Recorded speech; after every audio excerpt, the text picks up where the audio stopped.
Ian, there was a lot of talk before that game as to whether or not it was going to go ahead. Bet you're glad it wasn't called off now. No, we had no intention of calling it off. I said all week that we would do everything we could to get it played. You saw that we only had 3 outfield players available on the bench, but I said that if I call it off, I send the wrong message to my squad, that I don't trust the players if we rotate, and I felt we had more than enough to come and compete in the game, and I think it was absolutely vindicated. We only used 1 sub, and we played a brilliant game. So yeah, really, really happy. And I guess that's the point, isn't it? Like you I guess you could have called it off, but there's a lot of talk about the footballing gods. You kind of get your reward for that, for doing the right thing today. Yeah, I mean, look, we could have played our tactics and called it off, knowing that maybe Ruben, we carry his suspension over to another game, who's obviously been a good player for us. Cal struggled all week. We're missing a lot of players. Dion, Joel, Jim, the list keeps going. Connor Parsons. So, but look,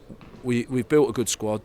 We've built a good way of playing that players should be able to come into and adapt in. And we play a top team home. And I really just felt like it didn't serve us well to call another game off. If we could get the game played, we really had to do it in the interests of football in general and the supporters. So absolutely, I'm glad that we did it. I think we put a good statement down. And happy with 3 points. It was a game that had absolutely everything. It had 2 penalties, it had a sending off, your opposite number got booked, there was controversy in there as well around the 3rd goal. I don't know really where to start, other than we'll maybe just start at the beginning, because that's often a good place to begin. You get stung 3.5 minutes into the game by an absolute rocket. Yeah, I mean, I didn't think we started the game badly at all. It was their kind of first opportunity from a long throw. It broke out, and it's an unbelievable hit from the lad. It's not so much you can do it. You can plan for many things, but when he hits a ball like that, it's a wonderful strike, and that's a big setback after 3 minutes. That's against such a good team with so much quality. That's a big setback mentally, but I thought we coped with it so well. We came back into the game really, really well, and the chance that we create for the penalties are a brilliant football move, and of course Cairo finishes it, and it's really unfortunate that he doesn't score, but of course the kid handballs it on the line, and then that changes the whole dimension of the game, really. Yeah, and then obviously you get to go ahead there, but you deal with going against 10 men quite well. Sometimes you can see going against 10 men can be quite a difficult thing to do, because it can galvanise the opposition team. But a couple of goals, how important was it, do you think, to get a second one just before the break, so that they couldn't go in, regroup at 1 apiece? Yeah, I think they regrouped well, actually. They changed to 4-4-1, and that just kind of stopped us a little bit, and they got some good counter-attacks from that. I wasn't too happy at half-time, just because I thought that we were just letting them back into it I thought Mullins' movement was so clever to play up there. He's not a huge target guy, but uses his body so well and his movement so clever.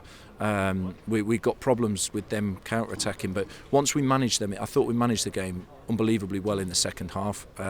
So yeah, the second goal was hugely important, but after that I thought we controlled the moments quite well. These games can turn on moments, and of course there's a penalty for Wrexham in the second half. Did you think it was a penalty, and then talk about how important in the game it was that Anthony Patterson made such a good save? Yeah, it's a penalty. I can't say more than that. Frank Vincent's not seen the guy on his blind side taking a touch, and he's tried to clear it, but the kid's touched it first, and yeah, there's no complaints from me on that. It's a penalty, but it's a brilliant save. And that, of course, that is a massive moment in the game, because that would have been 2-2, lets them back in it, and then we've got to work really hard.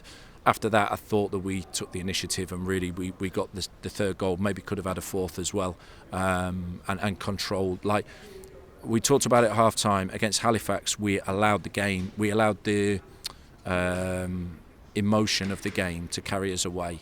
And we were very keen not to do that today, to stay calm, to keep playing the ball, to make the right choices, and manage the game. I thought that we showed a lot of growth from that point of view. The game wasn't without its controversy, certainly in the 3rd goal. Jayden Richardson's header, tough for any of us to say whether it crossed the line or not, right? I want to tell you that I know 100% it was up, but I can't see a thing from where I am, so I trust them. It was quite quickly given, and look, It's a great move, a great header. But I can't see from here, so I have to trust that they're correct. I mean, it's a big call to make, and I assume that he's quite clear for him to make it. Eli Sam comes on at half time. Cairo Mitchell injured? No, he got a concussion. He got a smack on the back of the head, and he started to get headaches and couldn't see at half time, so we had to change him out. Eli came on.